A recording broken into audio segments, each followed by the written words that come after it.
De nos jours, les Lévites ne sont pas une classe séparée, un peuple séparé, une association, une institution, une communauté ou quelque chose de semblable. Aujourd'hui, les Lévites sont ces enfants de Dieu qui accomplissent d'une manière spirituelle ce que les Lévites de l'Ancien Testament ont accompli. Ils sont les personnes qui sont l'incarnation de toute cette pensée et de tout ce dessein de Dieu et dont les cœurs sont donnés à cet effet. Celles qui sont préparées pour réagir contre tout ce qui menace et attaque sa pensée et son dessein. Et comme nous le voyons dans l'Ancien et dans le Nouveau Testament, il s'agit généralement d'une question de corruption. Corruption, dans l'Ancien Testament, les Lévites devaient constamment se sanctifier. Regardez par exemple dans le livre d'Esdras, comment ils ont dû se sanctifier pour le service de l'Éternel. Un peuple sanctifié.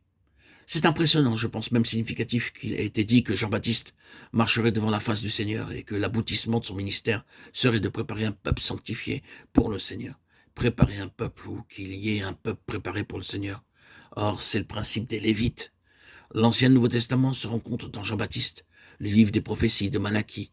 Mon messager envoyé devant ma face pour préparer mon chemin devant moi a eu sur l'autorité de notre Seigneur même son accomplissement dans Jean-Baptiste. C'est Élie si vous le recevez. Référez-vous à Matthieu 11, 14. Marchant devant la face du Seigneur, préparant le chemin du Seigneur et assurant la préparation d'un peuple ou garantissant un peuple préparé pour le Seigneur. Et ensuite, que s'est-il passé? Dans l'évangile de Marc, Jésus a commencé à paraître à l'âge de 30 ans. Il est pour ainsi dire précipité sur l'estrade, sur le devant de la scène. Jésus a commencé à paraître, entrant dans son ministère à ses 30 ans. C'était l'âge auquel le Lévite commençait son ministère. Vous voyez comment nous rassemblons tout cela dans toutes les directions, à tout égard, afin de rendre clair, car il doit être rendu clair que le témoignage du Seigneur, le mouvement vers l'avant de Dieu, l'atteinte de son plein but incombe à un peuple qui incarne tout ce qui est montré par les Lévites. Bien, si nous avons saisi cet arrière-plan, alors nous pouvons continuer. Un peuple sanctifié pour le Seigneur, mis à part pour lui, appartenant entièrement au Seigneur, est là, la chose que le Lévite ou les Lévites représentent en tout temps. Et alors que la grande partie des enfants de Dieu, qui est le peuple du Seigneur, n'est pas ainsi, il ne peut pas avancer avant d'obtenir des personnes telles que les Lévites au sein de son peuple. Il doit avoir ce qui représente sa pensée. Il ne continuera pas, il n'avancera pas à moins de posséder quelque chose, fût-ce au milieu de son peuple qui réponde à sa pensée. C'est à ce moment-là qu'il ira de l'avant. Il demande ceci, un peuple mis à part pour le Seigneur. Cela ouvre la voie d'un enseignement très instructif tout au long des Écritures.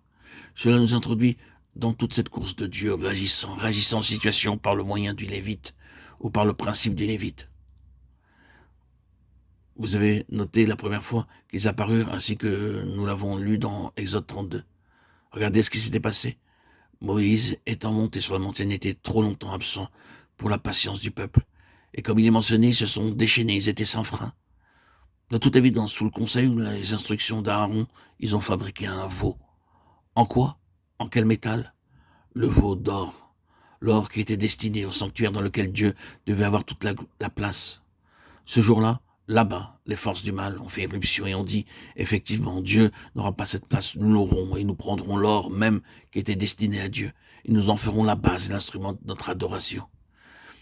Il est très difficile, chers amis, de ne pas voir que ce qui se cache derrière tout cela est cette intrusion persistante, à tout prix s'il le faut, de ce monde maléfique, ce monde des ténèbres, des forces du mal, contre le trône de Dieu, contre Dieu possédant tout et d'éloigner de Dieu ce tout, de le lui enlever.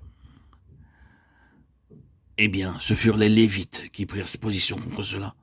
Ce sont eux qui, s'ils ont compris ou non ce que cela signifiait, nous ne le savons pas, mais ce sont eux, les Lévites, qui ont réellement dit non, non, nous ne permettrons pas que quelque chose soit enlevé à l'Éternel. Le Seigneur doit avoir pleinement ses droits. Nous les défendons à n'importe quel prix. À n'importe quel prix.